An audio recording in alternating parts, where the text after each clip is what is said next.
Hey everybody, welcome back to Ramsey's Reality, episode 2 of season 1, the relaunch of Ramsey's Reality podcast. I'm your host, Paul Ramsey, and we are kicking off the new year again with another great episode coming to you. Today's episode is going to focus on a wide range of wealth and secrecy. Some of you guys have heard about it. But before we get into it, I'd like to introduce my co-host and welcoming back for a second time, my co-host, my wife, Paige Ramsey. Hi.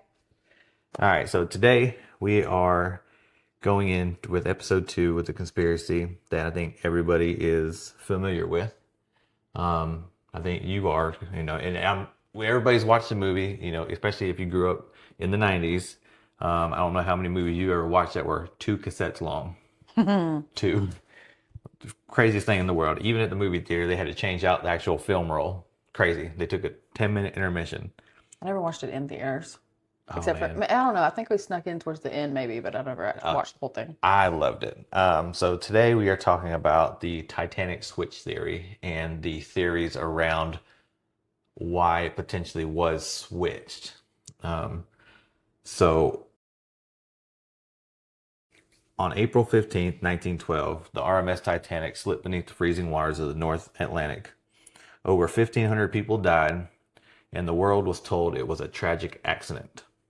An iceberg, human error, and it was its fate. Didn't it have like 2,000 people on it? Yes, but 1,500 of them actually died. Wow. Because I don't remember, 600 or 700 of them actually survived. Yeah. I think it had 2,200 people. Yeah, and most of the boats weren't even Yeah, full. and then there was only 20 lifeboats. There were supposed to be For the entire ship? there was supposed to be twice as many at minimum. But remember, because of the weight and the way it didn't look right. They didn't want them all. Oh. But what if that wasn't why or what actually happened? What if the Titanic itself never sank? What if the ship at the bottom of the ocean, it was not the Titanic? Hmm. What if it was its sister ship, the Olympic? No. And what if the people who died on that boat and who didn't die on that boat wasn't an accident? Okay. Okay. So, first of all, what do you know about Titanic? I know, like I said, we watched the movie. We know at the time it was a big boat. I know. Yes and no. I remember us talking about this maiden voyage because it was supposed to start out in what, Northern Ireland or something? Yeah, and I think I had said, because they had said its maiden voyage from Southampton to New York. That was its maiden voyage, but it actually didn't start in Southampton because it had made a few stops. So I was questioning the actual maiden voyage because to me, that's not a maiden voyage if it had already made other stops. Made more than one. Yeah. Correct. Other than that, I don't know. There was, talk of it, it not being the actual Titanic or, not having enough of the lifeboats, or if there was, J.P. Morgan on board and that was the whole switcheroo, whether he was doing it as an insurance scam. Right. But it's hard to get the movie out of your brain to think that the actual facts of it rather than just the movie facts. So before the Titanic ever sailed, the White Star Line built 3 identical ships. Right. They built the Olympic, which was launched in 1910, 2 years before the Titanic actually sank. The Titanic itself was launched in 1911, and the Britannic was launched in 1914.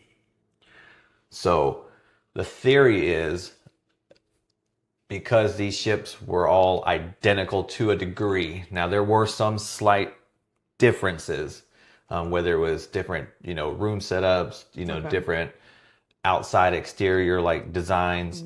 For the most part, they were pretty much identical when it comes to design itself. So before the whole Titanic thing even came into play. The Titanic itself, again, was a sister ship to the Olympic. Right.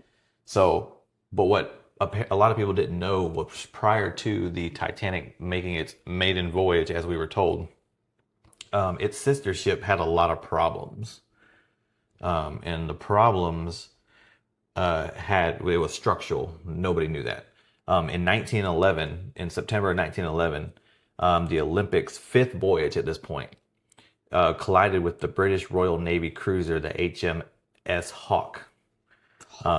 Right, and the Olympic was turning, and her displaced water created suction that pulled the similar Hawke towards her, and basically the bow struck the starboard side of the stern of that other boat.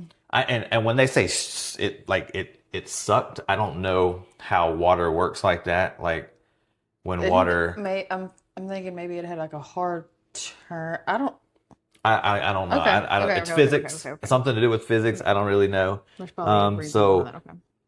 Okay. So from that, two large holes were put in the Olympic's hull, one above and below the water line. Okay. So two of the watertight compartments flooded. One of the propeller shafts was twisted, and the Olympic settled slightly in the stern, but remained afloat and managed to return to Southampton under its own power. Okay, so you have three ships, they're all identical. You have one that is being called the Olympic, got one called the Titanic. Mm-hmm. Before the Titanic is ever launched, its sister ship has all these problems and is basically a wrecked ship. Okay. So what about the third? So they actually don't talk about the Britannic very much, or the Britannic that much. I'm not sure why. I didn't see a whole lot about it. So now that you said, I don't think I guess, and plus it was built and it was launched after all this happened. Oh. So it wasn't even like a ship until it wasn't 2 or 3 years later after this whole Titanic thing. Yeah. So how it affected the operation was the damage required extensive repairs. And it went to the Harland and Wolff Yard in Belfast. Because the Titanic was still being built there, the Olympic repair drew workers and parts, including replacement propeller shafts, delaying the Titanic's completion. So the Olympic was out of service for over 6 weeks, while that hurt the White Star Line's profits. Mm-hmm. Okay. But that wasn't the only problem this ship had. In 1912, it lost a propeller blade. It suffered another mechanical setback because on February 24th, 1912, while crossing from New York, it lost a propeller blade in the middle of its trip. Well, yeah, because that's a long trip. Right, but to repair her, she had to go back to Belfast into Southampton's dock because the new facility that it was docking at wasn't ready yet. Okay. So they had to go to a different shipyard because the one they were supposed to come back to wasn't ready yet because it was supposed to be making this voyage across and then coming back. Again, parts and manpower were diverted from the Titanic and used for the Olympic, delaying the Titanic's maiden voyage by about 3 weeks in total. Okay. So, but they do say there was a significant. This actually was a pretty common thing with boats of that size back then, with propulsion failures and things breaking like that. But even with all of that damage, that particular boat, the Olympic, never sank. Correct. It hasn't Correct. sank. It never sank. Okay. So they say. Okay. So, and that's where the switch theory comes in because we're assuming the Titanic is the actual boat that sank. But if you listen to the theories, the Olympic had all these problems, and before the Titanic was finished, they switched the names. And this is where the switch theory comes in because the boat was so damaged that it's the one that sank. That's the one that's sitting at the bottom of the Atlantic, not the actual Titanic. So that's where this all comes into play. Okay. So in 24, of course, this is way after the Titanic. All these other collisions happened. It collided with another boat called the Fort St. George, the Nantucket lightship. Why is it colliding with all these things? You know, it doesn't actually say why, but it Feel like a warship. legitimately, like it has a list, like it has like a record, Wow. this boat has been in so much trouble. It has its own rap sheet of damages. It's like a bulldog. Like, give me the car facts. It's more like give me the boat facts Yeah. because No. this boat is, geez, like if they did sink it, I understand why. Yeah, because whoever the captain is obviously drunk. Right, Because right, right, right. So it had one, two, three, four, five, six, seven, eight, nine, 10. 10 mechanical either damages or failures in its lifetime. so why not just destroy it by then? You know? So, okay. So, and you're right. You're right. I do agree with that. Why not just destroy it? But so the switch theory alleged that before the Olympics problem, um, the Olympic had structural problems because of all the damage it had took prior to the creating of the Titanic. Allegedly, it was uninsurable after these incidents. Well, yeah, because there's so much damage. Right. And again, Yeah, I that's don't typical. know how one boat has so many issues. Like, were there no other boats having these issues at the time? Yeah. Like, and why this boat particularly? That's like a phenomenon or something. I don't. So, according to the conspiracy theorists, the Olympic was financially ruined, and the White Star Line was facing bankruptcy because of it. What do they not have other besides like the Olympic, the Titanic, and then later on the third boat? But I'm Right. assuming they didn't have other ships, boats. They didn't list any boats that were in that class of the White Line. Now, there were at this point, after all this happened, there were other boats being made Right. that were newer, more technologically advanced, which still even back in the early 1900s. I mean, they couldn't be much more advanced. No. Maybe things were built a little bit better, you know. I guess But not really if they're damaged, but so basically, insurance payouts were no longer possible for the Olympic at this point because Right. of all the damage. Okay. So the swap theory comes into play as they were swapped and the Olympic was disguised as the Titanic, so that way they could collect the insurance money. Okay. So the switch allegedly happened that ties the theories to the Titanic became the Olympic. Okay. The damaged ship was intentionally sent out to sea. Okay. It was a controlled sinking. It was a planned sinking. Like they knew this boat was going to sink. Now, how they knew that without having radar, because they had physical lookouts, 30 feet up in the tower Right. looking with binoculars. Correct. It's not like they had a radar that showed them things in the water. Couldn't So have, yeah. I don't think you could plan that unless you physically I had planned on like ramming it into right, something. right, Yeah. and right, just having no care in the world and just You can't plan that there's an iceberg somewhere. exactly. And but they also allege that passengers would be rescued. Definitely not. Definitely not because they didn't have enough lifeboats on the boat because they didn't like the way it looked because it looked overcrowded on deck. So I'm not going to go on a boat unless it has 100 lifeboats. so the switch theory, well, new I know there's new which laws and new well, right, and we've regulations been on yeah. cruises and lifeboats are much more advanced. They're a lot bigger. They inflate. They some of them are already put together. Some of them inflate to huge rafts that can hold like 100 people at a time. I feel like the ones on that, I think it was the Margaritaville that looked like little submarines. Yeah, they were cool. Like Yeah. I don't know how you got in them, but Yeah. anyways, so why this mattered was the Titanic was fully insured. Okay. Okay. Where the Olympic could no longer be insured. Okay. Insurance payout equaled survival of the company. And for those who don't know, because we've talked about it, but who do you think is the main person that probably benefited from this? And you guys probably still know him today just by the name. Some of you guys probably banked there, but there was one person to this day that was supposed to be on the Titanic that had a majority stake in who owned those three ships. You talking about the J.P. Morgan guy? Yes, Okay. J.P. Morgan. Okay. J.P. Morgan owned the White Star Line Okay. through International Mercantile Marine. So It sounds so familiar. the Mercantile Marine. Maybe. I've never heard of it. Okay. I mean, I'm just saying I've never have. I mean, if you've heard it somewhere, I mean, you probably spent more time My around dad boats. worked at Raffles for a while. Right, right. You probably spent more time around boats than I did growing up. Yeah. And that's where we kind of dive into the men who died and who didn't die on this boat. So for the ones that know of the banking industry prior to, a lot of these men that died and who didn't die have a lot to do with the way modern day banking is.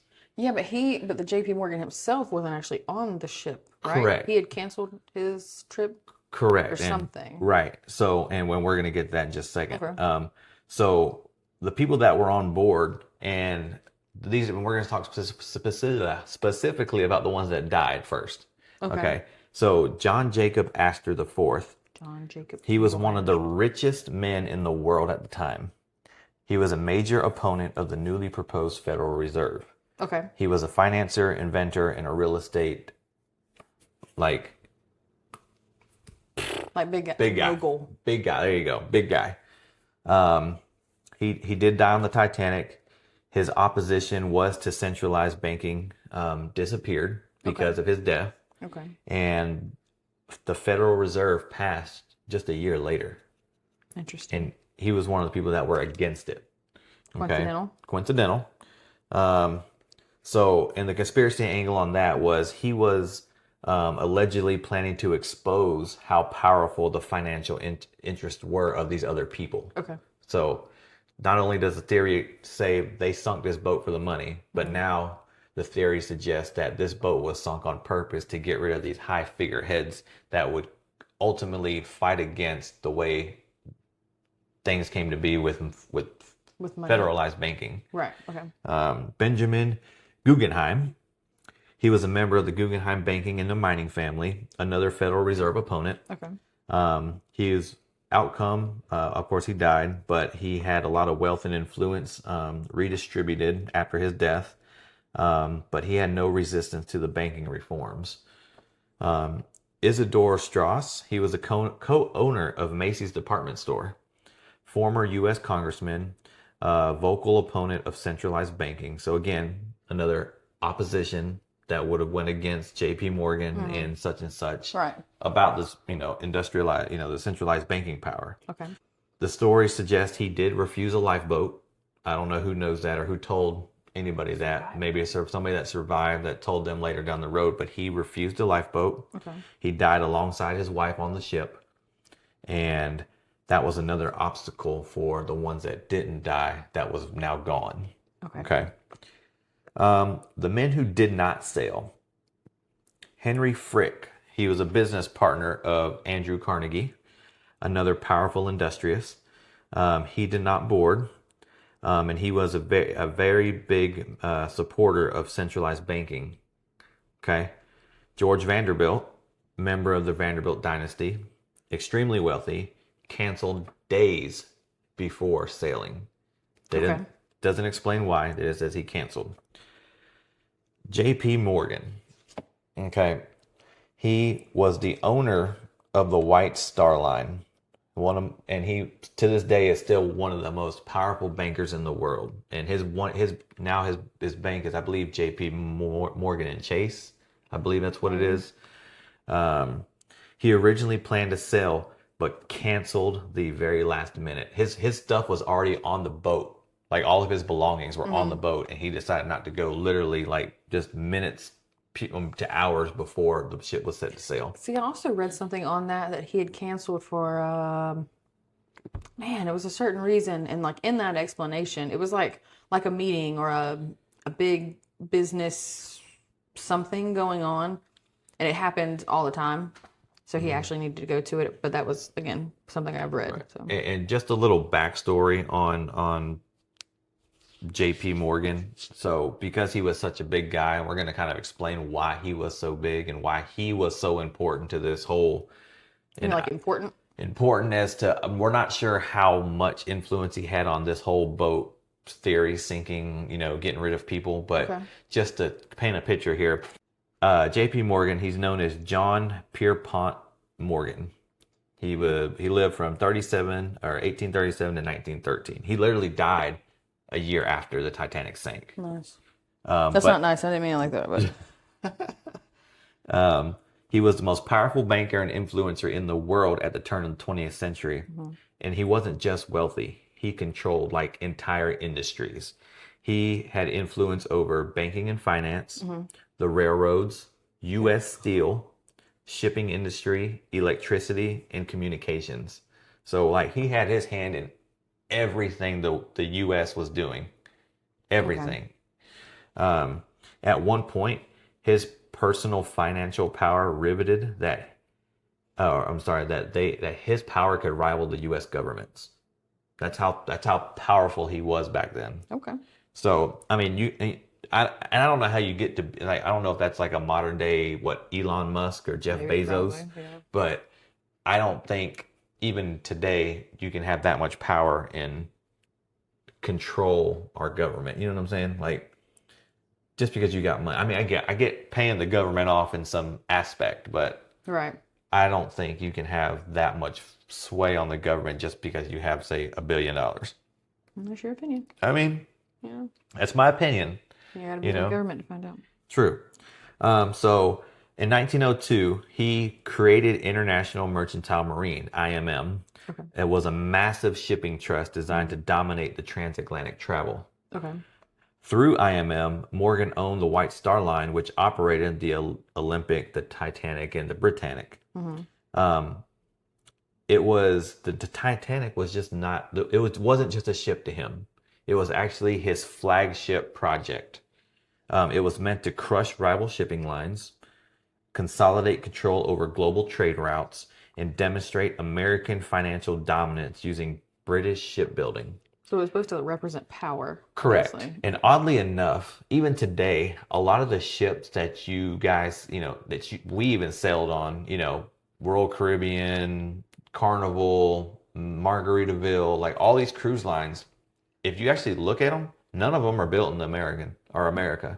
They're all built in overseas, in some dry docks overseas where they got these huge facilities. I've never looked into it because I'm sure that I don't want to know. Right, but none of them are built here. Okay. So we're again like him. He was trying to show the U.S. has all this power in the ship in the cruise line world, but the boats aren't built here. So we're still dependent on. So you have to import them anyway. Correct. We're still dependent on other countries to build these boats for us. Correct. He was scheduled, like we talked about, to sail on the Titanic. And it is undisputed. It's an undisputed historical fact that he was supposed to sail on the Titanic. He had a luxury suite reserved, and his personal art collection was already on board. His name was on the manifest. Everything, the whole thing, it was set for him to be on that boat. But so how? Okay, because even in the movie, obviously, we talk about why are you bringing all of these personal, like your art gallery or whichever? Because really, how long are you supposed to be? It was maybe 3 or 4 days max, right? I guess, but I guess maybe if you're supposed to take that with you to the U.S. But why not leave it packed up? Why set up a whole room with all your belongings just for someone to take it all back down in a couple of days? I mean, I guess maybe that showed wealth. I don't know. I mean, I guess because in the movie, the ones with the suites had all their stuff, but the ones that were like third class were sleeping on bunk beds and there was nothing on the wall. They were as plain as these white walls right here. Right. So days before departure, Morgan canceled, claiming ill health and a desire to stay in France with his mistress. Francie. Okay. However, he was photographed healthy and vacationing shortly after, as he conducted business meetings within days of the boat sinking. Okay. Okay. So not only did he say he was ill, but he was vacationing with not even his wife, some other person, and conducting regular business meetings as this boat that he just built, that was his flagship project, sunk in the Atlantic. Typical man. It's fine. No. No, no, no, no, no. So again, all three gentlemen that died on this boat, all had political and economic views that countered Morgan's interest. Mr. John Jacob Astor, Benjamin Guggenheim, and Isidore Strauss. Well, then why are they on there? Well, I mean, so you can ask the same question. Why didn't the other ones get on there, but they were supposed to?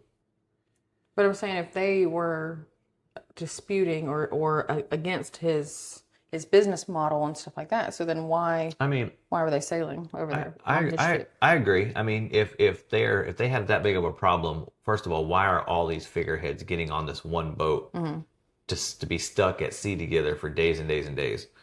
Correct. I agree. I mean, it doesn't nowhere does it explain why they were on here. And that's not actually, I guess, something I actually looked up was why all these men specifically decided to sail together, and ultimately, obviously, they didn't, because whether somebody knew something, somebody, whatever the case may be. Okay. But Morgan never boarded the ship. And this coincidence is what fuels one of the strongest conspiracy narratives, even today in modern history. Again, why didn't he get on the boat? Ultimately, Morgan became, and this is after the Titanic, the last year of his life. His banking network continued to expand, and his network helped pave the way for the Federal Reserve system. And I don't know if you're familiar with the Federal Reserve System. Like that makes the money and everything. Correct. What they were fighting to bring up before all these people died, because they were going basically at each other to fight one's what. Okay, so the Federal Reserve was created in 1913. Like I said, it was created right after the Titanic sank and right after Morgan died. Correct. So he was around long enough to fight for it, but he actually never got to see it come true. Okay. It is controlled.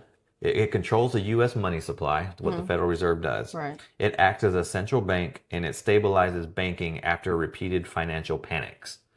So I guess when there's like disputes, or maybe recessions, or like when they stop making the penny. maybe they step in and they make sure, like, obviously the I guess the dollar is a dollar. It doesn't let the finance industry tank. Okay. Okay. So it's not fully federal though, but it's not fully private. There's a board of governors, which is a government body.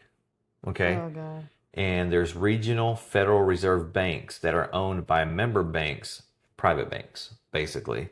Right. This is called a hybrid structure, which That's why we have so many banks. is really the core of the controversy. Like, because you would think almost all banks are FDIC. They're all federally funded, and they're all insured by the FDIC. Correct. So if they get robbed or whatever, that people still keep up to $250,000 worth of their money, which kind of scary because if you have millions of dollars and just say you have, I'm not rich, obviously. I'm not rich, because if I had that much money, these are the questions I would be asking. If I had millions of dollars, or if I had $1 million and I've had to break it up into four $250,000 amounts, is that 4 banks or 4 is accounts? that exactly 4 banks or 4 accounts? Can I have 4 accounts and all of my money be safe in $250,000 increments, or do I have to move it around to make sure that bank can only, you know what I'm saying? Well, I guess we'll have to get 250,000 and find out. Well, if we would have hit the Powerball, And won. then that would have been great. Also, guys, I know y'all digging our Christmas vibe here. It is after the new year, and we are on the decline and getting ready to remove all this lovely Christmas decor. So don't let this fool you. The superstition is you're supposed to keep it up at least till January. All right. Well, it's up though. We got it, but it's going to come down soon. Okay, so J.P. Morgan's direct role in creating the Federal Reserve himself did not, like I just said, did not live to see the Fed created, but his banking empire absolutely shaped it. So Morgan's banking interests dominated U.S. finance in the late 1800s and early 1900s. During the Panic of 1907, Morgan personally coordinated bank bailouts. The U.S. government realized it was relying on private bankers instead of a central bank. Okay. And the panic directly led to the creation of the National Monetary Commission, which would eventually become the Federal Reserve System. The connection so there was a connection with this meeting that they had just 2 years prior on Jekyll Island. And this is where the connection became explosive, because in 1910, a secret meeting took place on Jekyll Island in Georgia involving Paul Wahlberg, which was the owner of Kuhn, Loeb and Company, Frank Vanderlip, the National City Bank Rockefeller interest, I'll say mogul, Henry Davison, J.P. Morgan's partner, Benjamin Strong, the future head of the New York Fed, and Senator Nelson Aldrich, political ally of banking elites, all met to have a meeting. And there was a plan written by the private bankers, later sold to the public as government reform. Okay. Morgan's partners were central architects, and this is actual documented history. Like, it is not speculation. This meeting happened, and these are the things that unfolded from this meeting. So before the Titanic, he was already putting in place these things that he was planning on doing. And this is where the theory comes in of the controversy, where he was putting in place what was going to happen to his competition. Okay. So the connection to the Titanic is these people that had died. What we talked about, the John, Benjamin, Isidore, and that's where the conspiracy enters, because all these wealthy people were part of this centralized against, people going to and for and fighting to not have this system in the in the U.S. I'm assuming the world, because it doesn't say the world, but it all affects the U.S. government banking. So when the Federal Reserve was created in 1913, Morgan's banks became central players in the Fed operations. His banks held major influence in the New York Federal Reserve, and the structure favored large banking institutions, not small banks. This cemented banking consolidation, long-term financial power for Morgan and linked institutions of his choosing, and the rise of what critics call central banking. And this is still present to this day, because all the banks report to somebody. But why this matters is the Federal Reserve controls interest rates. They influence inflation, and it impacts global markets. So anything you buy, stuff like that, it's all influenced by the Federal Reserve.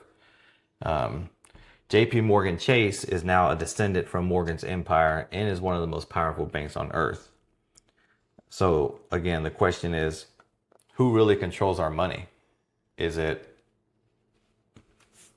the government or these citizens who came up with this system and then took out their competition, and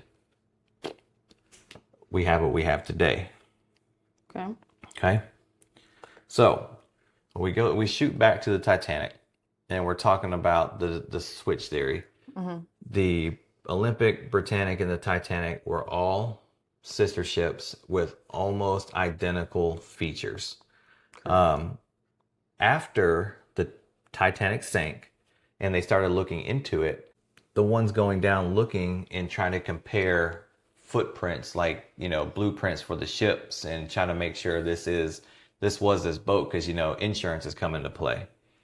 Because remember, Olympic wasn't insurable, but the Titanic was. And the only way for J.P. Morgan to keep his cruise line up was to make money off of a damaged ship.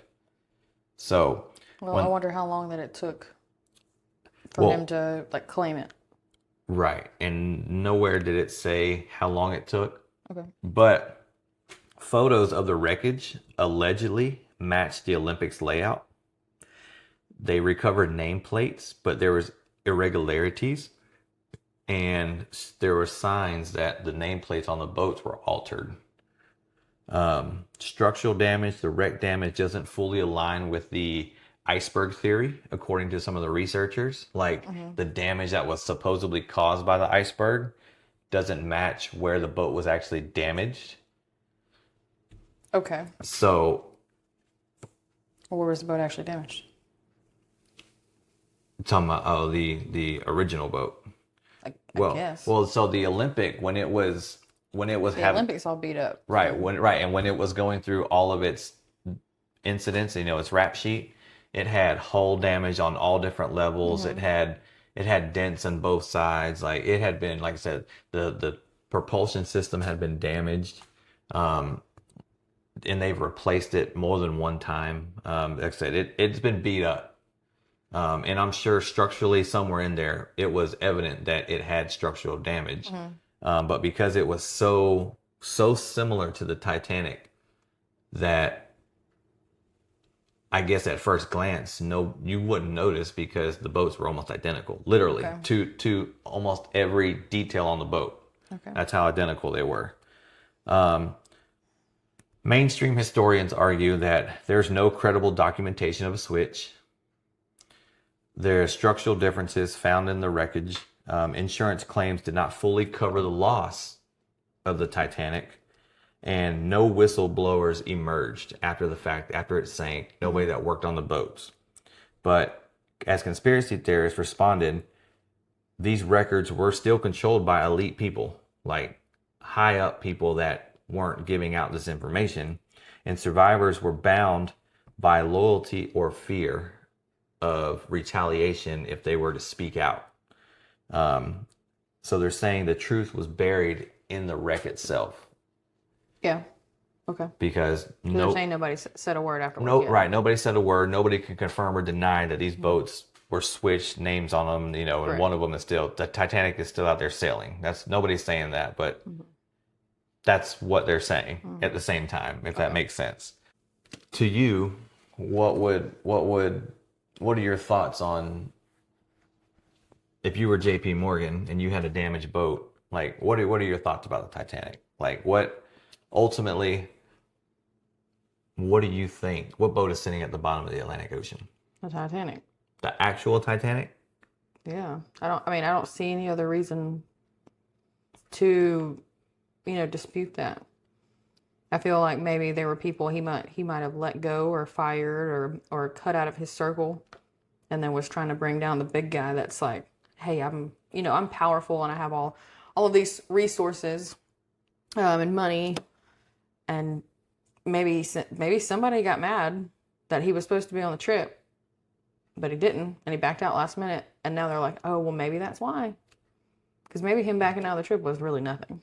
I mean, you're right. It could be. All those people that backed out, it could have been absolutely nothing. It could have just been somebody against him that was like, you know what? Maybe he didn't actually sink the right boat. Maybe they still sunk the wrong boat. And if that was the case, though, and we can get into he said, who said, what ifs. But if the wrong boat was sank, I wonder how they could have proved it so that way insurance would have paid it out, because obviously his White Star Line continued, so he got money from somewhere. Well, and I also feel like once they would have discovered the wreckage, decades later, that they'd be like, there's something wrong about this. Something is off. Mm-hmm. And I feel like it would have been this bigger thing than it had been, because the Titanic was such a profitable movie, because because people watched it and then would like look into it, and I feel like there would have at least been somebody that exposed a lot more than just a Federal Reserve scandal or or an ocean liner scandal, or Right. Do you think that after the movie came out, even though they were already researching this boat, because that's the only reason they came out with the movie is because I'm sure that's the only reason they came out with the movie was because after they started digging into it and actually seeing the wreckage and everything, they wanted to make a movie there's questions. Yeah. to remember it, but at the Yeah. same time, the movie itself brought up questions like why wasn't this boat either one built a little bit different or two, why was the lack of care for its protection so lax? And really, like, the most interesting part to me is why was it supposed to be unsinkable? Why was this supposed to be the powerful and almighty, like this particular ocean liner? Like, why that one? Well, and you need to think about it. So if the Olympic had been damaged so much, but it had taken all that damage over the years already, maybe a brand new ship like the Titanic would have been unsinkable in that circumstance because it was fresh metal, all that stuff. Like it could have taken the beating, but the Olympic, because it was already compromised, it couldn't. Right. It had already taken on so much damage they didn't want it to sail across anymore. So Right. So you had to have built something else it was like a trial and error. I mean, right. So after the Titanic sank, J.P. Morgan was forced to dry dock his other boats and upgrade them. Because I don't know if you remember in the movie the bulkhead walls, the airtight rooms that weren't supposed to let the water go over, they were too low. So they had to bring them from E deck all the way up to B deck. Like they had to make them higher. Okay. And they had to double insulate and double panel like the hull of the ship. They had to redo like a good part of the boat because structurally they weren't strong enough if something like that were to happen again. So it cost them a lot of money on top of not only one of his boats sinking, but I can't imagine how much money it ate into after that insurance payout that they had to then turn around and update these other boats that were now aging after the fact. Yeah. But I don't know. I think that it's a possibility that they could have been switched. I think the theories could be right. I think with the power of people that are involved, even like things around the world today, with the right people involved, anything can be true because money can cover up a lot of things. Yeah. So there's who's to say back then, especially a guy that had almost as much power as our own government, could have said, could have just paid somebody off to say this was that boat and be like, hey, don't say a word, but this is what's about to happen. I mean, but I don't know. I'm not saying that he planned for all these people to die. I'm not saying he meant for all those people to die. But I do think in a way he is responsible for said events that potentially cost himself ultimately down the road and the lives of all these people because of some technicalities. Because like they said, it was planned for people to be rescued. Supposedly the theory suggests that it was a planned sinking and everybody was supposed to be rescued. The only thing that was supposed to actually go down was the boat. Yeah, but how are you supposed to rescue that many people when there's not enough and maybe equipment to rescue them? And at the same time, maybe he didn't know they took off extra lifeboats because of the way it looked. Maybe he didn't know. Maybe he wasn't a part of that. You know what I'm saying? Getting it certified to sail. Maybe they just whatever the minimum was. All right, whatever, go with it. Could be. Because it was an unsinkable ship. Right. To him, to everybody. So they're like, it's not going to sink. We're good. But, final thoughts? I don't know. It's the Titanic at the bottom. I don't know. It's the Titanic at the bottom. Okay. I say it could be the Olympic, not for the banking thing, but specifically for the insurance payout. I think it's a possibility. But that is the Titanic switch theory for the ones that were unfamiliar with this story. Google it, look into it more. You can dig into the people that were on it, people that weren't on it. There's a bigger rabbit hole we can go down, and when we start digging more into the wealthy people on it. But these episodes are just here to bring light to these conspiracies and to maybe have you question what you thought you actually knew, and make you think about what might have actually happened to these things. Because as much as we love that 3-hour movie, you know, while it's happening, when you know things, you can't help but think like, this can't be really how this happened. I mean, Maybe we'll figure out some other things. yeah, I mean, Something new light come into the picture. and that'd be cool, but Maybe, you know, maybe we can do a part 2. ooh, well, hopefully the Titanic's still there in 100 years, because, you know, they just found out that there's a bacteria in the water now that is eating away like the actual hull, like the metal parts of the ship. And they think that it's slowly going to deteriorate literally down to nothing, you know, down the road. I mean, it's been over 100 years, so at this point it could Right. be It's been 100 and almost 13 years since the Titanic actually sank. So, and it still looks decent for what it is, but corrosion over time, I think everything has to deteriorate, and eventually it'll be inexistent, just like we'll be in a history book one day down the road. I'm just saying, because at some point in 100 years from now, they're going to be reading books and they're going to be like, what was a MacBook? Yeah. You know, what was a smartphone? What was an iPhone 12? What was that? Yeah. You know, we're all going to be ancient history at some point. Yeah. So, with that, again, thank you for tuning in for the second episode of Ramsey Reality. I hope you guys share, rate, comment, as we will be hitting you guys with another one next week. And again, question everything, even if you don't want to. Think about it. My closing statement is, your reality is optional. Like I said, I think there'll be a part 2. Okay. And if there is, hey, I'll make sure you write it. Okay. You come up with the details and I get to listen. Okay. All right. Okay. All right. Well, thank you guys, and we'll see you next week.